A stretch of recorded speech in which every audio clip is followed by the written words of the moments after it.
About what? No, if people want to leave our country, they can. If they don't want to love our country, if they don't want to fight for our country, they can. I'll never change on that, no. What? I do think I'm winning the political fight. I think I'm winning it by a lot. I think that they are not espousing the views of our country, the four congresswomen. I think that they've said horrible things that the press doesn't cover. I think you should try covering it. When you look at some of the things they said, they're unthinkable. If somebody else or me or anybody else said things like that, it would be historic. So you ought to look at some of the horrible statements, because there's never been statements like that.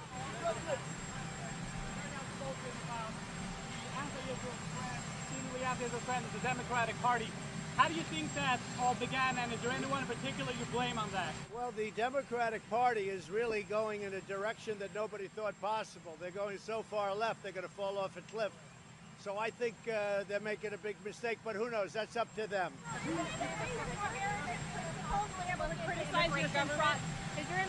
administration going to possibly look into immigration fraud committed by IIHAN OMAR by possibly marrying her brother? Tax fraud? Well, there's a lot of talk about the fact that she was married to a brother. Is your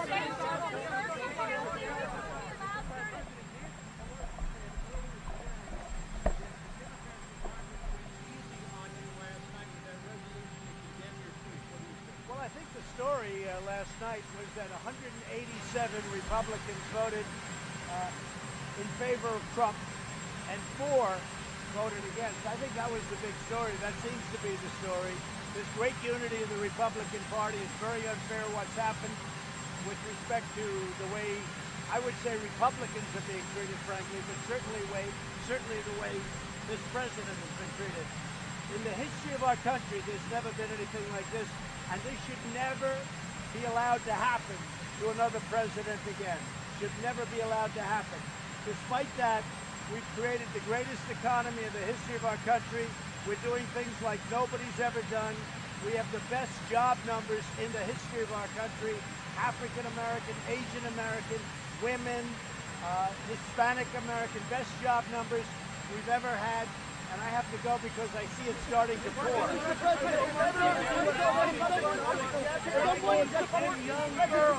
Someone disagree with you relishing this fight with the congresswomen. Why do you think I'm not relishing the fight. I'm enjoying it because I have to get the word out to the American people. And you have to enjoy what you do. I enjoy what I do. The key is, it's not a question of relishing. They're wrong. They're absolutely wrong. That's not where our country wants to be. We're not going to go, and we're not going to be a socialist country. It's not going to happen.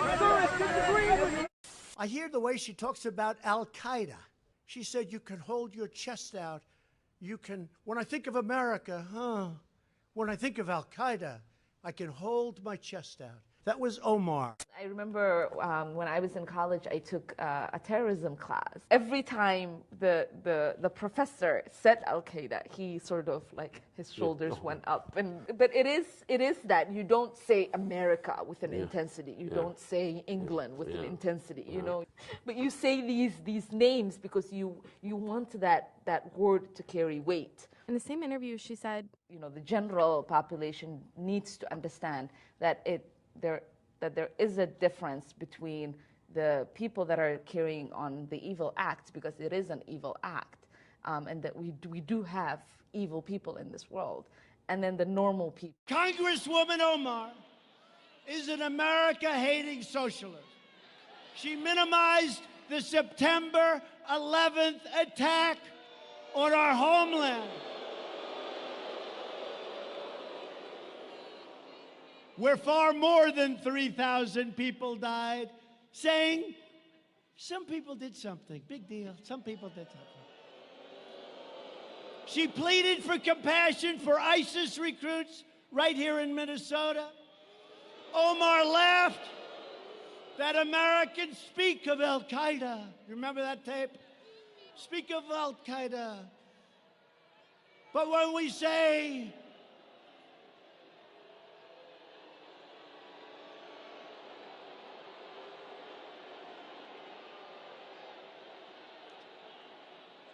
But when we say something about the United States, you just don't say America with any intensity. Remember that? Representative Omar has a history of launching virulent anti-Semitic screeds, whether you like it or not. She said the U.S. support for Israel is all about the Benjamins.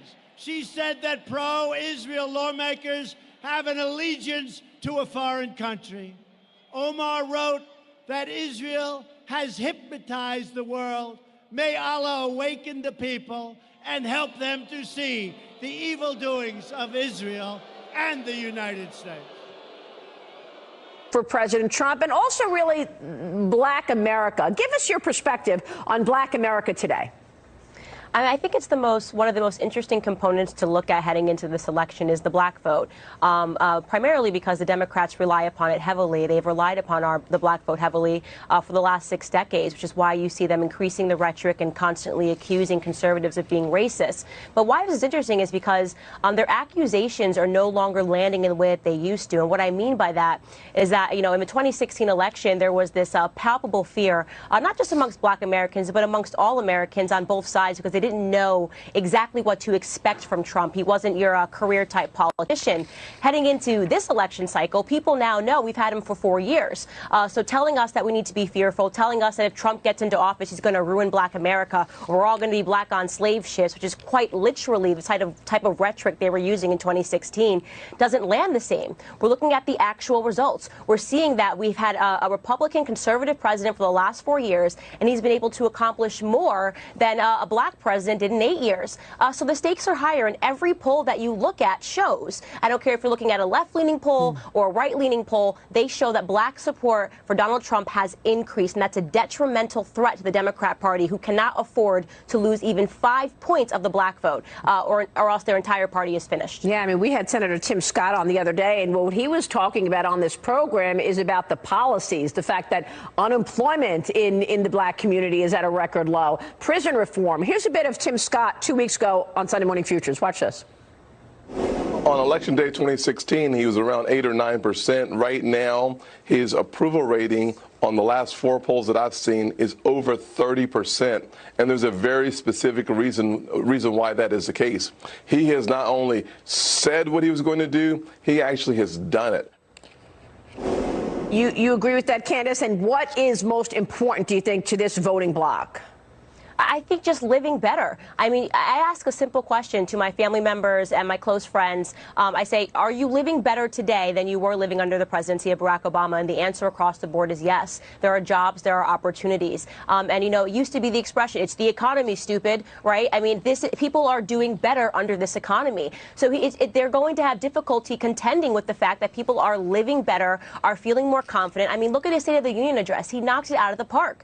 He discussed the fact that 7 million people in this country are off of food stamps. 10 million people are off of welfare. And you had Congresswoman Rashida Tlaib say that's when she got up and left because food stamps were being taken away. Does she think that Black Americans and Americans overall are too stupid to understand the importance of coming off of food stamps? Does she not understand that there is pride and no longer have to turn to the government for handouts to be able to afford to feed your family? I mean, this is the Democrat argument that we should want to turn to the government for answers. This is the socialist argument, right? That we should be expanding government programs because the government should be replacing the families and strong fathers in the home. And it's wrong.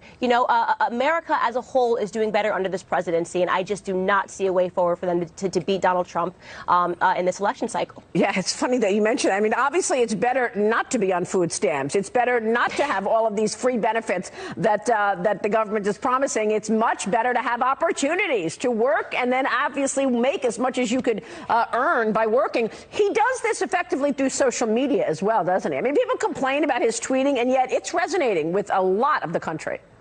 That's the number one thing that I say, especially when I speak and at a lot of GOP dinners across the country, is I say the number one feedback that you'll get from older conservatives especially is, I just wish he would stop tweeting. And I cannot make this statement clear enough for America today. Donald Trump should never stop tweeting. It is how Donald Trump won the election in 2016. This is how the president, he's brilliant when it comes to culture. And there are always cultural presidents. Technology changes, every 3 decades. JFK was the TV president because he was so good looking, right? right? FDR was the radio president, being able to speak to America. And Donald Trump understands social media and understands culture. He is a cultural president. And it is why he's been able to bring over people that do not traditionally follow politics, right? People like me.